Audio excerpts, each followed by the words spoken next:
अभिनेता पल शाहलाई बलात्कारको मुद्दामा सफाई। दर्शकबिन नमस्कार।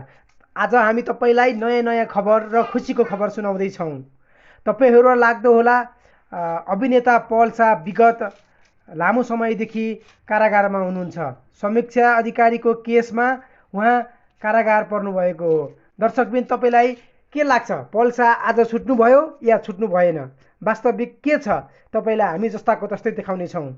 अभिनेता पल शाहलाई बलात्कारको मुद्दामा सफाई, तर बाल यौन दुरुपयोगको मुद्दामा 2.5 वर्षको कैद र 25,000 जरिवाना।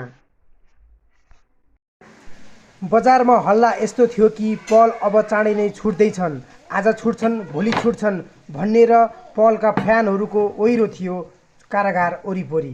तर कानुनभन्दा माथि कोही पनि छैन। कानुनको इजलासले पललाई 2.5 वर्षको कैद सुनाइ गरेको छ। दर्शकबिन तपाईलाई यो सुनाइप्रति के छ? तपाईहरुको भनाइ कमेन्ट बक्समा कमेन्ट गर्न नबिर्सिनुहोला। जति पनि पल शाहको फ्यान हुनुहुन्छ, जति पनि पल शाहलाई माया गर्नुहुन्छ, पल शाहको रिहाइको लागि चाहिँ के गर्न सकिन्छ, कसो गर्न सकिन्छ, प्लिज कमेन्टमा लेख्नुहोला। किनकि यो कमेन्टले गर्दा सामाजिक सञ्जालबाट चाहिँ केही न्याय मिलोस् पल शाहलाई। दर्शकबिन तपाईहरु पललाई माया गर्नुहुन्छ भने जतिभन्दा त्यति धेरै चाहिँ कमेन्ट गर्नुहोला, सेयर गर्नुहोला यो भिडियोलाई। पल शाह आज छुटेनन्, 2.5 वर्षका लागि जेल चलान भएका छन्।